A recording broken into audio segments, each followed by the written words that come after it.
marami silang matutunan dito sa idea natin or sa discussion natin na ginagawa today. So, naka-flash sa ating screen yung ating topic for the day, what to expect on a title and final defense. So, ikaw, Carmela, may idea ka ba sa title and final defense? Actually po meron ng konti. Yes. Nung senior high school. Kaso title defense lang po yung nagawa natin kasi ko lang na po talaga sa oras. Oh, okay. Yan. Ito po lang nag-represent ng research ko. Okay. So, how about you, Shai? May idea ka na rin ng title at final defense? Ano po na experience ko yung pag-defense ko kasi yung pag-research namin yung senior high okay. So, most probably, meron kayong idea. Pero today, mas bibigyan pa namin kayo ng mas malawak na idea kung ano ba talaga ang dapat na gawin when it comes to your title and final defense. And you are just very lucky today na meron tayong na-invite na isang speaker na talagang masasabi natin na isa sa pambato ng CBSUA. And I'm very happy that she said yes to me like 5 days ago.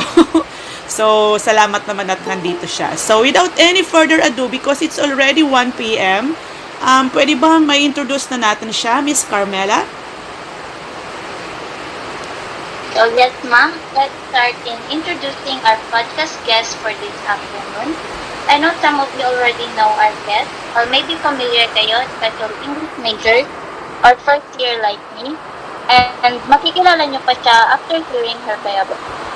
So she is a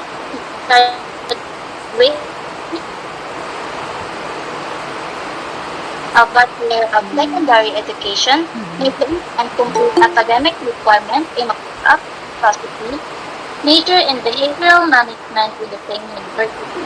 After graduating in college, her first teaching job was in a private school where she taught for 1 year. She then applied as a part-time instructress at CBSUA Patapao campus. In 2013, she became a secondary public school teacher in Budmanan district until 2016. After obtaining her master's degree, she joined again the teaching course of Central Bicol State University of Agriculture in 2017 as a permanent faculty, and currently, she is the registrar of the Patapao campus. Aside from this, she is also designated as the International Relations Office Coordinator and Institutional Linkages and Development Office Coordinator. She is teaching professional education subjects as well as English major subjects. She is also involved in various researches in the field of education and language. So let's welcome our podcast guest for this afternoon, Ms. Aisa P. Cayetano. Okay. Good afternoon, ma'am. Good afternoon.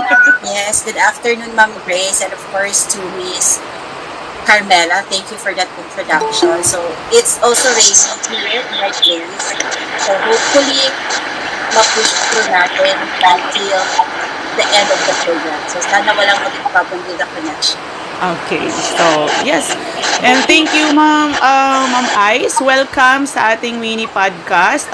Ito yung every Sunday na pinagkakaabalahan ng Research AIM, ng organization ng mga taga-Research AIM, and we are happy to have you today. So yes, pagbati, Shailene. Good afternoon po, Ma'am Ice. We're happy to have you po here and we're excited to learn you po for today. Ano po yung mga itatalakay mo? Okay. Apo. So, thank you, Ma'am Grace, for giving me this topic about what to expect on a title and final defense. So, I've heard earlier na most of our participants have already an experience regarding defense. Pero, parang medyo hindi nila inabot yung final defense because of the constraint in time. So, parang until title lang. So, this will give them an idea on how they are going to conduct their title and final defense. Kasi for sure, they are going to have their research subject kapag 3rd year or 4th year na sila, depending on their program. Yes, ma'am. At hindi lang po yan, Ma'am Ice. we also have our guest visitors from the Pasakaw Academy. So they are all here to also join us. Kasi nakausap ko si Sir Mike. Shout out to Sir Mike. Sabi ko, Sir, maybe you can have your students join us kasi it's also, sabi ko, mapapakinabangan din nila din ito. So, I guess they are here. And, of course, good afternoon everyone. And sana makarating sa inyo ng maayos itong aming podcast. Although I know na medyo maulan and hassle talaga. So, welcome kayo mga taga-ibang schools. Kung may hindi ako nabanggit, aside from taga CBSUA and taga Pasakaw Academy, so just please, pwede naman po kayong magpa-notice dito sa ating chatboard and we will just wait for you to be acknowledged. Okay? So, welcome everyone. So, Ma'am Ice, so ang discussion natin ngayon is all about question and answer. Kaya mas madali ninyong mapipick up yung mga bagay na gusto ninyong magets agad-agad. So, you are also welcome to post your questions in our chat board just in case may mga gusto kayong itanong. Okay? So, without any further ado, let's get the first fire. Pakishot na, Miss Shailene Banyadera. Okay, again po, Ma'am Ice. Afternoon po. Ang una po yung dapat na i-prepare ng mga estudyante sa time ng defense. Okay, so ano yung kailangan i-prepare? Pero before that, before I answer, let us give first a brief introduction or balikan natin what do we mean by a research defense. Ano po? So when we say thesis defense, it is a chance for everyone, particularly yung mga students, to present their research study to other academic experts. So yung academic experts, tinatawag natin silang panel members. Okay? And of course, yung thesis defense natin para siyang cross-examination.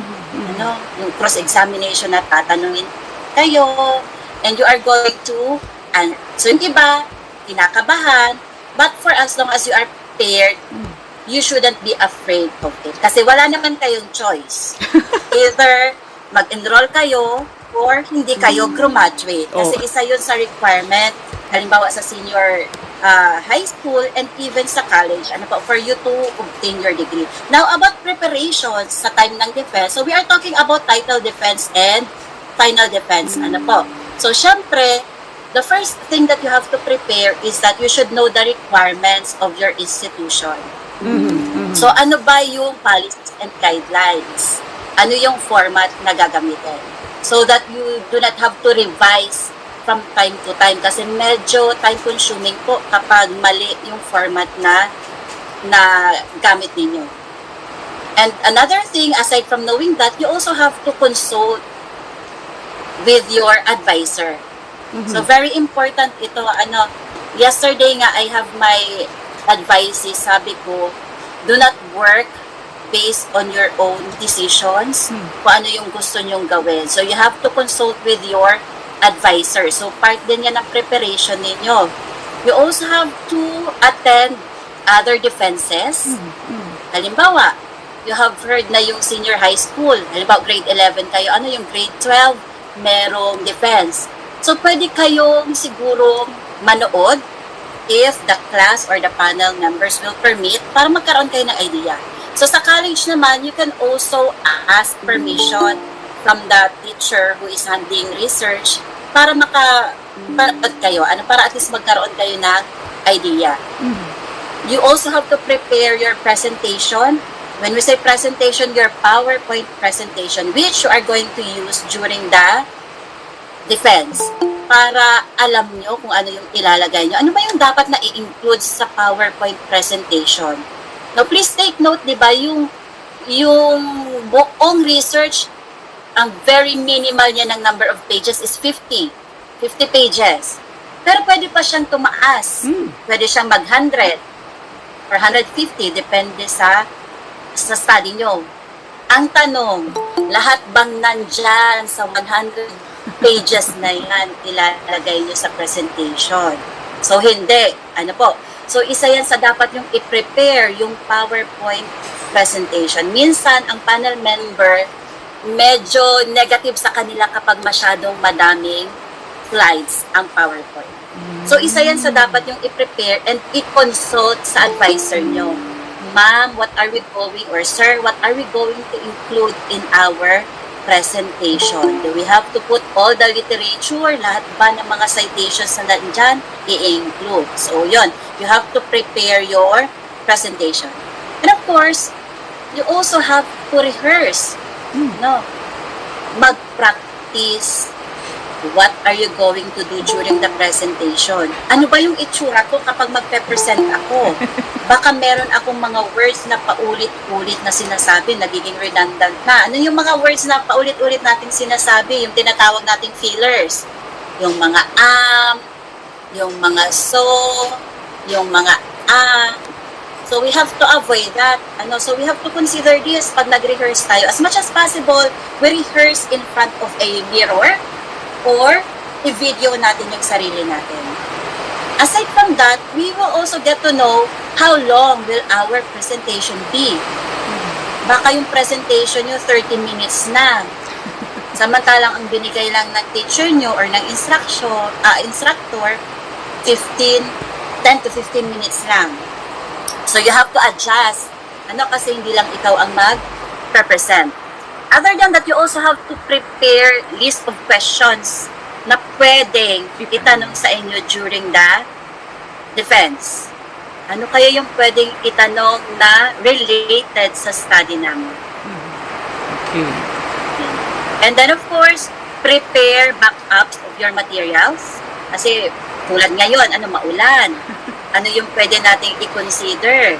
So, baka mamaya niyan, yung USB natin na-corrupt. So, dapat meron tayong backup in our emails. Meron tayong shinare na file within our group members. Hindi yung ako yung leader, dapat ako lang ang may copy. Hindi po. So, you have to share it with your group members para if in case, halimbawa, nahuli ka ng dating, mamaya pag-uusapan din natin yan, yung about arriving on time during the defense. So you have to share the file with your group members, have a backup copy if not in your email sa Drive. You also have to have a hard copy of your presentation. Ibig sabihin, aside from the PowerPoint that you have in your computer, meron ka ding printed copy. Nangyari ito sa akin when I had my master's degree program na title Defense. Nagkataon nag-brown out.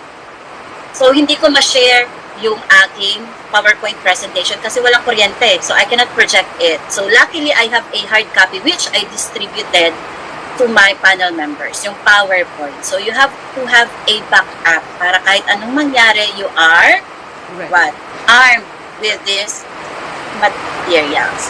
And of course, i-check yung budget. Compatible ba yung laptop ko with the projector? If not, hanap ng another device or gadget. Kasi minsan, isa yan sa nagiging reason para mag-cramming or madagdagan yung nervyos. Yung na ngayon, hindi gumagana. Paano ang gagawin ko? So, you have to test your laptop. Kasi in reality, nangyayari talaga ito. So, medyo time-consuming. And aside from that, alam mo din dapat kung paano i-connect yung mga connectors from the projector to the laptop or computer. So, yan, i-practice yan. And eto din, kumain before going to the venue. And have a good night's rest. Yung iba hindi na natulog. Kasi ma'am, mag-overnight kami, ma'am, kasi tomorrow defense namin. Sabi nung ka-advise ko, sorry, in Bicol term, ito, sabi ko, ay, mayo dyan nga niya, kung puro overnight, at ko dyan nagtutubod. Kasi usually, during overnight, ang nangyayari lang naman is, Chikahan. magpapwentuhan. Ma'am Grace, na-experience din siguro ito ni Ma'am Grace, kasi may crisis din siya. Tapos, the following day, puyat. Hindi kumain. Tapos, yung parang mahihimatay na ang itsura. So, rest well, matulog, 8 hours, kumain ng breakfast para, during the defense, ready kayo. And of course, arrive at the defense venue early enough para hindi masayang yung oras. Kasi baka kayo na yung tinatawag, wala pa kayo. So, let us remember na aside from you, meron din tayong panel members na kailangang i-consider. So, yun yung kailangan nating i-prepare yung format or guidelines, ano pa ba, yung presentation nyo, yung time, yung questions na pwedeng i-throw sa inyo, your gadget, your backup materials, and of course, eating well and arriving early prior to the presentation. So, yon Miss Shy. So, medyo madami-dami, but if you will be able to do all this, walang magiging problema. So, ganun talaga sa research, ang daming gagawin. Yes, ma'am. And it's only about time management. Kasi yung iba akala nila, ma-appreciate sila ng teacher dahil nag-overnight, natulog ng 2 o'clock in the morning. So, hindi, para sa akin, hindi yung positive na, ewan ko sa iyo, Ma'am Ice, positive ba yun para sa iyo? Hindi, ma'am. Actually, parang cramming siya. Yes, definitely. Parang lumalabas na nagra-rush sila, so hindi nila nagawa on time. So, yes, tama, Ma'am Grace, time management is the key. Saka hindi siya nakaka-impress. Sa totoo lang, dear students, hindi siya nakaka-impress. Kaya wag niyong sasabihin sa mga panel members niyo na natulog nga po kami ng 2 o'clock na. Hindi kami na-impress noon. So, yun ha. Okay, yes, Carms, baka may tanong ka po dyan. Second question po is, may pagkakaiba po ba ang title at final defense? Okay, so na-mention natin kanina, yung iba hindi na-experience ang final defense. More on title defense lang. Sino ba dito, you can use the raise hand button, sino dito ang naka-experience ng title defense? Okay, si Mr. Murillo. Who else? Okay, si Carmela. Yung iba, what about the others? Yan. So, merong naka-experience ng title defense. What about up until final defense? Sino yung naka-experience ng hanggang final defense? Meron ba? Okay, Si Danny? Mr. Villon. So, merong isang nag-raise. So, I would like to believe majority if hindi pa nakapag-enroll ng, except for those na hindi pa nakakapag-take ng research subject, hanggang lang title defense. So, definitely, of course, there is or there are difference, between the title and final defense. Eto, depending on the university or the school, yung format, yung iba kasi hanggang chapters 1, 2, 3, 4, 5. Sa atin, sa CBSUA, sorry for the reference, binago, hanggang chapter 4 lang. So, sa title defense po, we are focusing more on chapters 1, 2, and 3. So, dito sa title defense, it provides an opportunity to the researchers to present and defend their chosen topic. So, yan po yung ginagawa nyo sa title defense. Dinidefend nyo yung topic nyo. What else? The research questions or yung tinatawag nating SOP, Statement of the Problem. Yung methodology. So, under methodology, how are you going to conduct your study? So, dyan mag-iikot yung title defense. So, once the chosen topic, what else? Research questions and methodology on how to conduct the study was approved, you can now proceed with the data gathering. So, yan yung title defense. But, of course, meron pa din yung cross-examination. May Q&A portion pa din dyan. Pero po, there is a possibility na mabago yung ipe-present ninyong title or problem. So, siguro na-experience nyo yan. Hindi naman ito yung title namin, pero during the presentation or title defense, binago. Or, dalawa lang yung question namin, dinagdagan, naging 5. Or, merong pinatanggal, 5 yung questions namin, ginawa lang 3. So, nangyayari po yan during the title defense. And huwag ma-dishearten ha, kasi baka isipin nyo hindi na-appreciate yung effort nyo. Di ba, Ma'am Grace? Yes, nangyayari talaga ito. Nangyayari yun. Kasi baka Baka isipin nyo, pinag-initan lang kayo. Hindi po. So, the panel member considers the possibility of conducting your study. Kasi merong nagpe-present during the title defense na parang hindi naman talaga pwedeng ma-push yung study ninyo or pwedeng mahirapan kayo in conducting your study. Kaya nagkakaroon ng changes. Now, what about under the final defense? Sa final defense naman po, ang focus naman nito is chapters 4 and 5. So, again, depende po sa format nyo.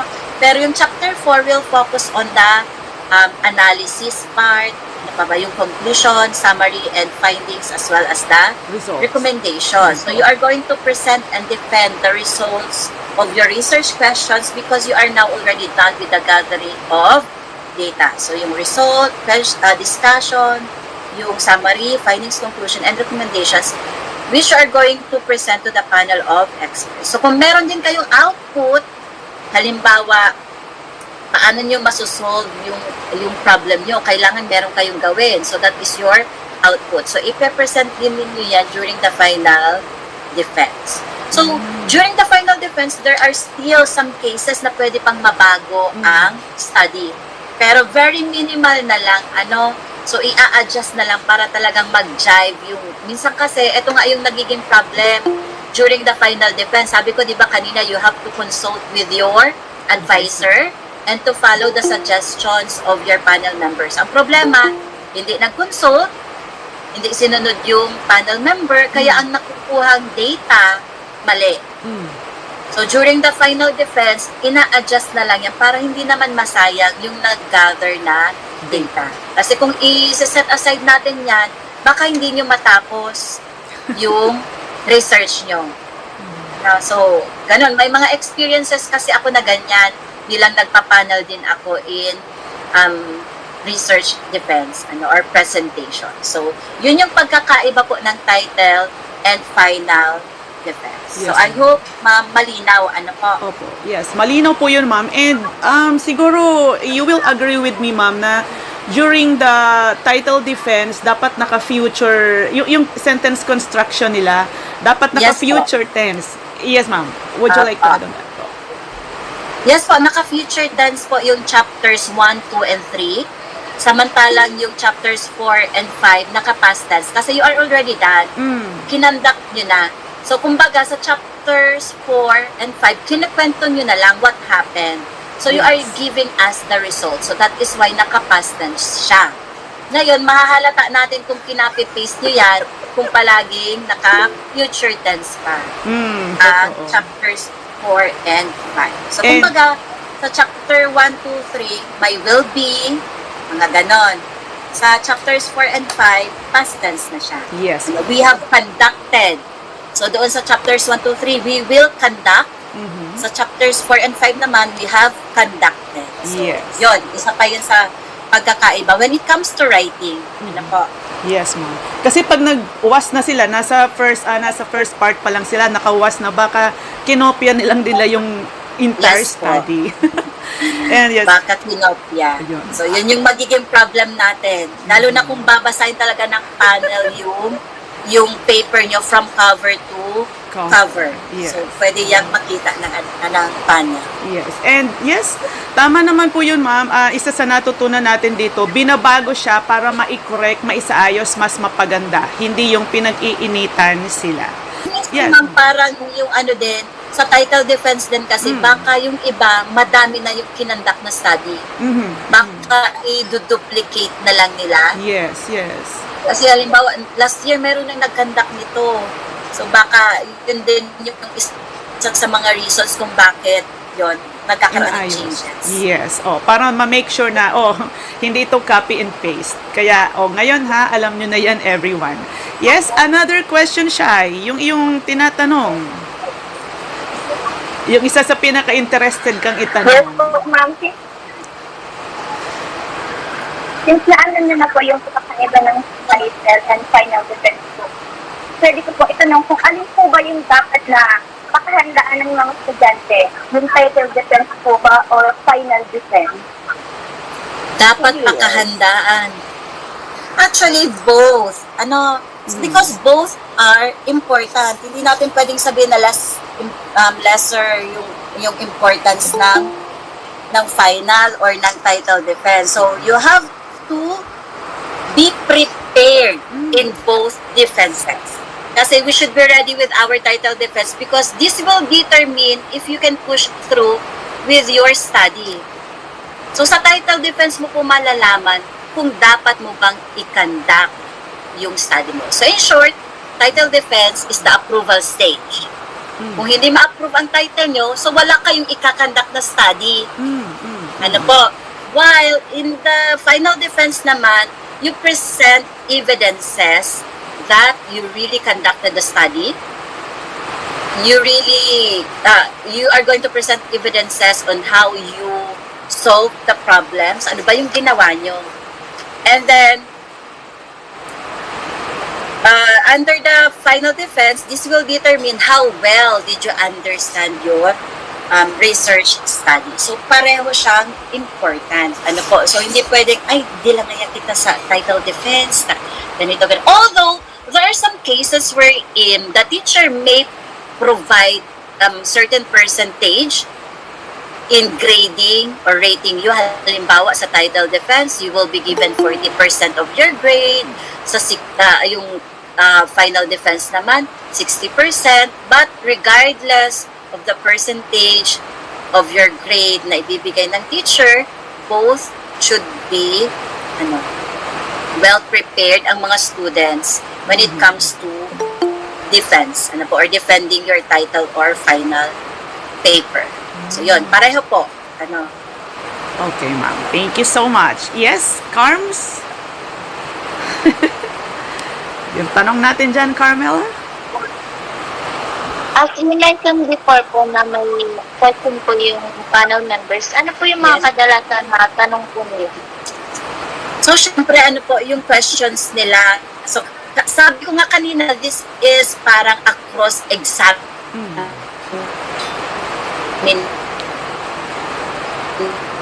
Nation activity. Because all of you are subject to answer. Hindi po yung leader lang. Kasi ibig sabihin, si leader lang pala ang nakakaalam. So, dapat lahat alam kung ano yung research nyo. So, what are the possible questions na pwede nyo i-expect? So, syempre, what is your research all about? So, tungkol saan ba to? Ano yung motivation nyo? Bakit ito yung gusto nyong pag-aralan? Why not this area? So, why are you going to focus on this aspect?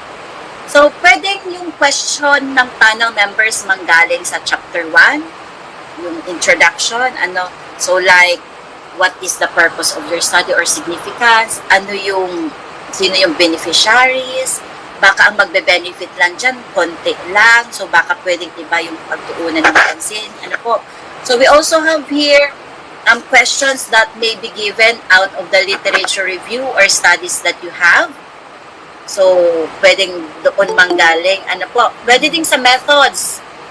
Methodology like, what approach are you going to use? What formula are you going to use? So, pwedeng ganon.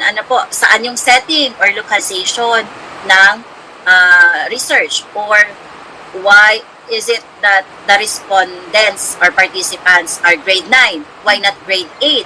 So, you have to defend. Bakit grade 9? Mong gusto mo sa grade 9? Kasi eto. So, you have to answer these questions. Kaya nga sabi ko kanina, dapat you should be able to understand the content of your research. Hindi yung pag tinanong si research member or group 1, member 1 or member A, ang sagot niya grade 9. Yung isa namang member, grade 8. So, dapat consistent tayo. And of course, sa data collection naman, papaano nyo i-gather yung data? So, pwede kang itanong, are you going to conduct an interview? FGD? Are you going to use a questionnaire? So, yun, pwede yung itanong sa inyo. And of course, yung possible output. It's not enough that we conduct a research, so dapat there should be a tangible output na pwedeng magamit so that we will be able to ensure na talagang makakatulong yung research natin. So halimbawa, among the students na magkakandak ngayon about reading, so you can have a reading material as an output. Pero again, yung sinabi ko nga kanina, yung hindi na duplication kasi baka ang dami-dami naman ang nag-conduct niyan. Ano po? So, pwedeng, halimbawa sa findings, what did you learn? Ano yung natutunan nyo? Or sa conclusions and recommendations, how can you apply or use what you learned? So, babalik ulit tayo doon sa output na pwede nyong magawa after your research. Ano? Pero, of course, depende sa topic ninyo. Ano, yung eto mga basic questions lang yun. Okay. So, yes. Thank you, ma'am. So, actually, marami pang klaseng mga questions yan, di ba, ma'am? Pero, hindi naman sila Yes, po. magwo-worry just in case na alam nila kung ano yung ginawa nila at kung sila yung gumawa. Hindi talaga kayo, Yes, po. hindi kayo magwo-worry kung kayo talaga yung gumawa. So, definitely, kailangan alam nyo. At saka, paki-consider na yung mga questions na sinabi ni ma'am because most probably, yun ang pinaka itatanong ng inyong mga panel members in the future. Yes, Shai. Question po. Yes. Ma'am, ano po ba yung mga mistakes po ng nagagawa ng mga students sa time ng kanilang final title defense? Common mistakes ba yun, Miss Banyadera? Yes po. Yes po, ma'am. Yung mga saan po nagagawa nilang mistake. Unang-una, magpapa-hardbound ng hindi na-edit. Eto, common talaga to ha, Grabe. common mistakes. Ito, yes. So, after ng final defense, eto na yung mga estudyante, yes, we are done with the final defense. So, happy-happy sila. And then after that, pupunta na sa isang shop para magpa-hardbound. So, isa po yan sa common mistake. Huwag nyo yung gagawin. After po ng final defense, you still have to revise your paper according to the suggestions and recommendations of the panel members. After po ma-revise, ipapacheck nyo pa yan ha. Ipapacheck nyo pa sa panel kung okay na. And kapag nag-approve na sila, that's the time that you can bring it to the shop and have it yan. Fine. Ano po, so pwede na ipa-hardbound. So pwede nang magkaroon ng manuscript. So isa yun sa pinaka-common. Kaya lang minsan, kung very strict ang panel, they will not permit you to submit that without editing and revision. Oh. In short, pauulitin kayo kahit na may hardbound na. So please do not commit this mistake or error. Ano po? So sumunod sa panel members para hindi kayo mag-ulit. Kasi sayang ng effort nyo, ang mahal din pati ng pagpapa-hardbound. So aside from that, ito din yung common mistake, not asking clarifications among the panel members or the advisor. So, during the presentation, siguro overwhelmed lang sila kaya hindi sila nakapagtanong. So, yun yung nagiging mistake din. Hindi nila kina-clarify kung ano ba ang ibig sabihin ng panel members. Na when they said na revise this or include this, so yun, nasi-set aside. Kaya pagdating ng final defense, yun, medyo naliligwak sila. Yes po. So yun, so not asking Yes, clarifications during the defense. Yes po. Kung pinaulit po sila, may minus point na po yun. Depende sa panel members, ano sabi ko nga kanina, it will depend on the policies and guidelines. So kung nandoon sa Okay po. criteria Thank you. na kapag naulit, so pwede silang maka-receive ng demerit or minus points. So depende sa policies and guidelines. Kaya dapat i-check natin yung policies and guidelines. So you ask if there are clarifications para at least kung sakali man na mag-ulit kayo na hopefully wag mangyari, so wala kayong demerit na ma-release. Yes. So yan, aside from not asking for clarifications, minsan din nangyayari ito during the defense, yung cutting the question or questionnaire off, yung meron pang tinatanong yung panel, so common mistake din yan. So that is also a sign of disrespect. So do not interrupt the panel. Let them finish whatever they would like to say. Para clear tayo. Ano, walang mga misinterpretations or misunderstanding, mga misconceptions. So yan, para maiwasan natin. Another thing, yung estudyante or representative who keeps on rambling on and on.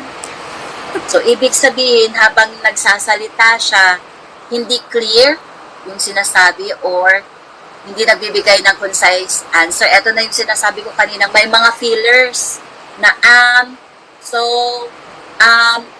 yun. So, nagmamumble na. So, siguro maybe because kinakabahan. Yung anxiety niya. Tumataas. Tumataas. Nandun, Nagsushoot up. mataas. So, minsan din, another thing na mistake then is talking too fast or too slow. So, pwede natin ma-contribute again sa nervyos or anxiety. Pwedeng excited or very eager. Excited siya, very eager siya. Kaya that, yung the way or the manner na salita siya is very fast. But of course, to prevent this, you have to be calm so that you would be able to answer or explain clearly. Another thing, ang mga error din, not knowing the protocols or the format and also the panel. So, eto, pagdating ng presentation, pag in-scan yung paper nyo, bakit ganito yung format? Where did you get this? Sino ang nagbigay? So, mga common errors na pwede namang maiwasan if you were able to clarify before the presentation. So, you have to read the policies and guidelines, research the background of your panel members so that you will be familiarized with them. And of course, eto din, rushing yourself before the defense. So, yung parang nagka-cramming, so, dahil nagka-cramming, nakalimutan si copy ng manuscript, nakalimutan i-save yung PowerPoint, nakalimutan kung saan na-save or na-send yung file. So, you have to relax, calm down, and put yourself in the right state of mind para hindi ito mangyari. So, again, eto yung na-observe ko si Ma'am Grace, for sure may additional observation ito. So, yung hindi nag-ask ng clarifications, yung nag-cut ng questions, what else, rambling on, mabilis magsalita, and nagra-rush or nagka-cramming, hindi alam yung protocols and policies and guidelines. So, yun. Siguro idadagdag ko na So, rin. yung mga common. Yes, ma'am. Idadagdag ko na rin yung Yes, kapag ma'am. tinatanong ng panel, yung isang member hindi niya alam. So, they need to look at the leader and they are expecting for the leader to just answer for them. So, hindi dapat Yes, ganon. po. Opo. Kasi dapat, Yes, ma'am. kung ikaw ang tinanong, si member A ang tinanong, si member A ang sasagot. Kasi, pag hindi kasi nila alam, parang they are expecting that, ikaw ang leader, ikaw lahat gumawa ng lahat. So, hindi po ganon. Hindi po ganon yun. Baka Yes po. magkaroon So, kayo ng demerits. Hindi lang siya responsibility ng leader, yung pag-answer during the Q&A or True. cross-examination. Everybody should take part in answering the questions. Kaya nga, di ba sabi ko kanina, the defenses will determine how well you understand and know your research. Yun. So, we are, of course, referring to all the members, hindi lang sa leader. Yes, tama po. Tama po yun. Yes, Carms? Bilang isang panel po, ano po yung mga ayaw na ayaw nyo makita sa paper ng mga student? Ayan. Bilang panels. Siyempre, ang pinakaunang-una is yung copy and paste na outputs. totoo In yun. short, plagiarism. So, I hope you are all aware with plagiarism. So, what do we mean by that? So, yung pangkokopya po ng gawa ng iba. So, that is not an academic endeavor na dapat tayong maging proud. Nasasabi nyo, I was able to come up with this output wherein in fact, kinopy-paste na. So, number 1 yan sa pinakaayaw ko. Yung copy-paste. Especially nowadays na mabilis nating matrack kapag nag-copy-paste ang isang estudyante. Diba? Do you agree with that? Yes. Na pag nag-submit kayo, ay baka maano ito ni ma'am, ma-identify na copy-paste. Kasi i-type lang natin yung first sentence, diba? sa Google and nag-appear siya dyan, voila. Alam na ni teacher na copy and paste. Same din kapag gumamit kayo ng chat GPT and lalo na kapag hindi nyo inedit or ni-revise. It's too obvious din po ano yung paggamit ng chat GPT. Another thing, yung slacking off, babalik tayo sa sinabi ni Ma'am Grace kanina na time management. So, ibig sabihin, you were not able to do things accordingly. Ano po? So, wala kayong plan. So, kumbaga, come what may, bahala na nga yan. Bahala na si Batman. So, you should have a plan. Ano po, wherein, aside from that, included yung time wherein you are supposed to accomplish this particular thing. So, kailan po ba dapat, or kailan ba namin dapat matapos ang chapter 1? Kailan ba namin dapat matapos ang chapter 2, 3, 4, 5? And, yon ano, so, yung pag-slacking ng time. And then, of course, yung disrespect, ano, minsan kasi, nagkakaroon ng conflict within the group. So, in everything that we do, dapat respect should be present. Ano, kasi for sure, magkakaroon ng iba't ibang views when it comes to research. Ano, yung isa, pwedeng ganito ang gustong gawin, yung isa naman ganito. So, what we have to do is to respect one another's decision or idea and then come up with a possible resolution. Kasi minsan, eto na-experience ko kasi to, ma'am, si member A hindi nag-help. Pwede po bang tanggalin na lang? Kasi yun pala, nagkaroon sila ng conflict. So, syempre, hindi ka naman pwedeng makinig lang with the other side of the coin. You also have to listen to that particular member. So, yun, disrespect among the members. So, yun yung yung top 3 ko siguro, ano, when it comes to that, na ayaw nakikita, ano, sa... Pero we are talking about the paper. When it comes to the paper, yun, plagiarism. Pero yung other two, hindi na siya related sa paper. Pero, magkukontribute siya para mag-come up kayo sa paper na yun. Ano? Okay. Isasama siguro po natin dyan, Ma'am Ice, yung tinatawag na deadline. Kasi minsan, yun ang sinasabi mo kanina na talagang kailangan focus sila, may time management and all that.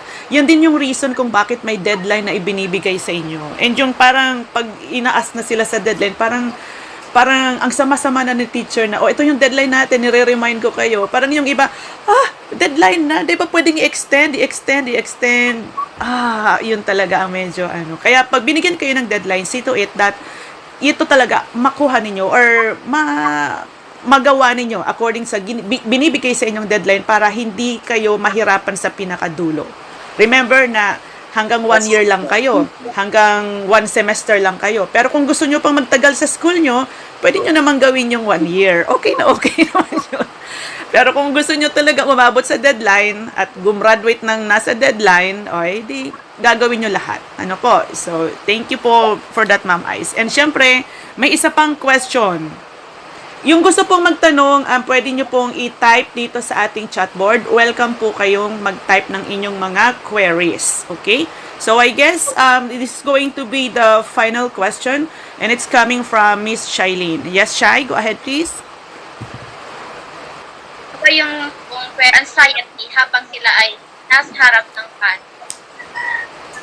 Para maiwasan. Now, very obvious yung kaba or anxiety among the students kapag nag-defend sila. Ano, halimbawa ako, na-observe ko yung fidgety sila, yung mga mannerisms na halimbawa kapag merong necktie, yung niro-roll nila yung necktie nila, or hinahawakan.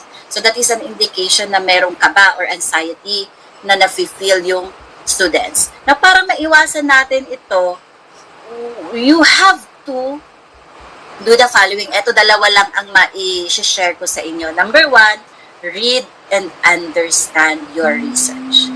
Kasi kung binasa nyo and naiintindihan nyo yung research nyo, kahit ano pa yung itanong sa inyo, kahit bali-balik na rin, paikot-ikutin kayo ng panel members, you will be able to answer. Hindi kayo kakabahan. Kasi alam nyo kung ano yung laman ng research nyo. Unless otherwise, nagpagawa kayo.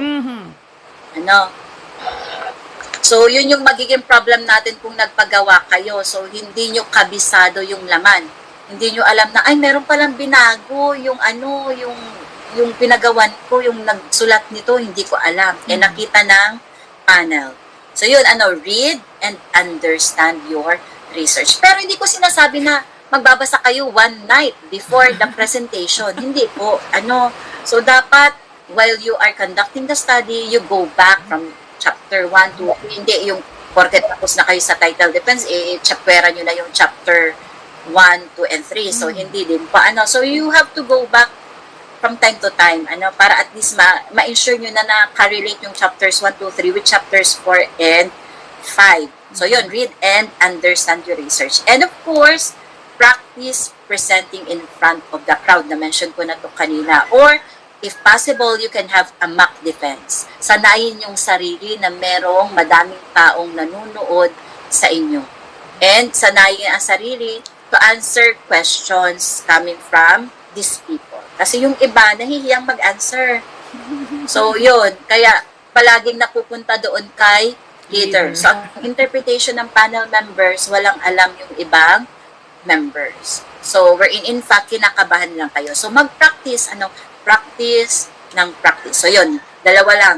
So, read and understand your research and practice presenting in front of a crowd. Yung crowd, hindi naman ibig sabihin na yung talagang mga teachers din. So, pwedeng sa classmates nyo or friends, yun ang masanay lang kayo na merong audience. So, it can be anyone for as long as matutulungan kayo. Okay. Yes, thank So, yun you. po. Ayun. So, yes, Carms, would you like to say something? Ano yung mga bagay na natutunan mo kay Ma'am Ice? Yan, meron din po akong dalawang natutunan is to prepare po yung research, siyempre, at yung sarili mo. Kasi, kahit na meron na tayong research, pero di tayo prepare, talagang di na mapapresent ng maayos. So, marami po ditong, actually, I take notes po during, kasi hindi ko na ma-explain. Ayan po, actually, na naman po itong pag-host ko, parang isa sa mga ways rin po para mawala po yung kaba ko. And, nandito po to, isa po to sa mga tips ni Ma'am Aiza. So, thank you po, Ma'am, and marami po akong natutunan. Thank you po. Okay, yes. How about you, Shai?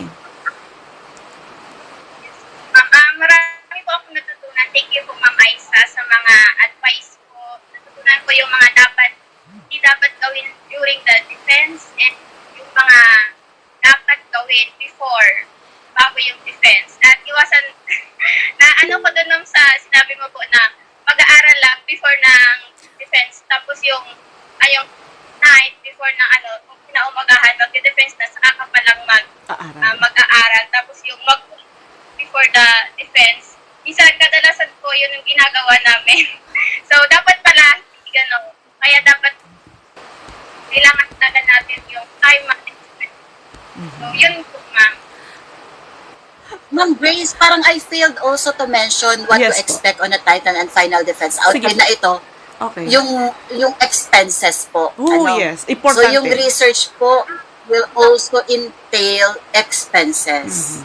Kasi baka mag-complain kayo, kulo na yung gastusan sa research. So, part na po iyon. Now, when it comes to the honorarium po ng panel member, wala naman talagang honorarium. Kaya lang, syempre, siguro si professor na nag-invite, out of course, gratitude to these panel members for giving their time as well as expertise, nagbibigay ng honorarium. Pero, basically, wala naman talaga. Kaya lang, syempre, nakakahiya naman. Kaya, yon kasi baka magtaka kayo, ay binayadan ngayon si mayo man ngayon.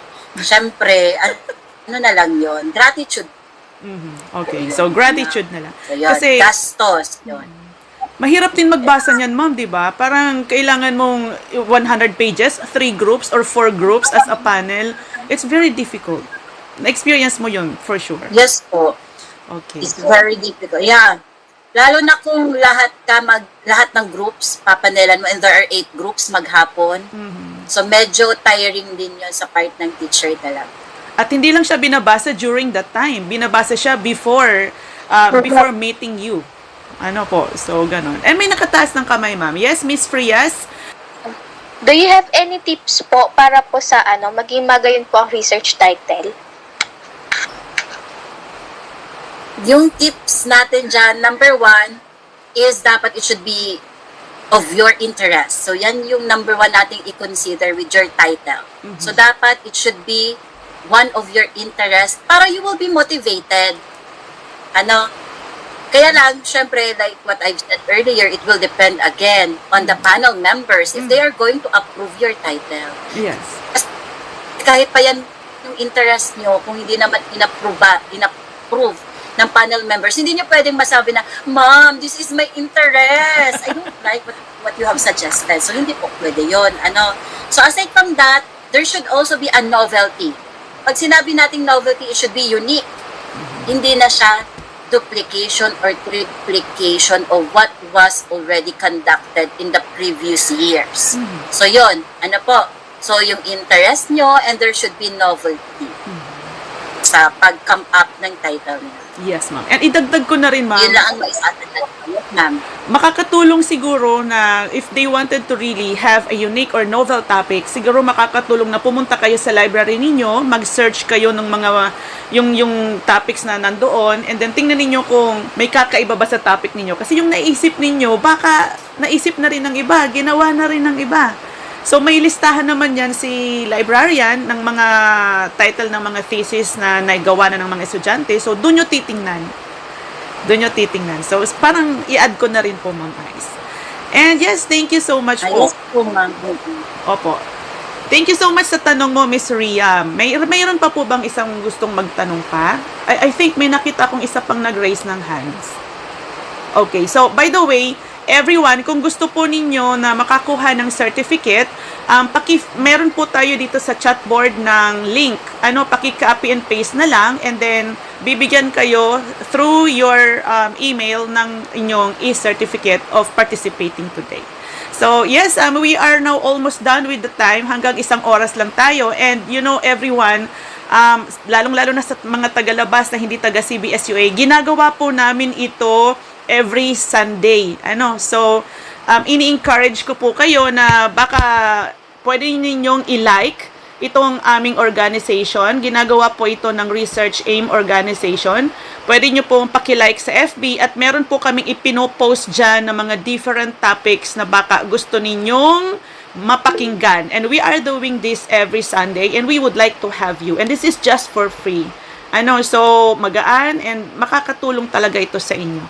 And so, may nag-raise ng isa pang hand. Sino yun? Sorry hindi ko na-trace. Pero it looks like napindot din lang. And yes, para po Ma'am Ai, sa iyong panghuling payo or panghuling advice, what would you like to tell po our audience about your topic, please? Okay, so let me give a quotation from Charles F. Kettering as an advice or a motivation maybe to all the participants here. So according to Charles F. Kettering, research means that you don't know but are willing to find out. So always fuel your curiosity with passion and determination in order for you to figure out things. So there may be times where things may go wrong, but always know that the best research you can do is talk to people. Wow. So yun lang po, and thank you very much, Ma'am Grace, and everyone for the invitation and for the chance to share my knowledge here. So Yes. thank you very much. And Thank you so much. And thank you so much din po. And definitely, hindi po ito yung last na pag-invite namin sa inyo. And I hope na mapagbigyan nyo pa kami sa next meeting. And thank you so much.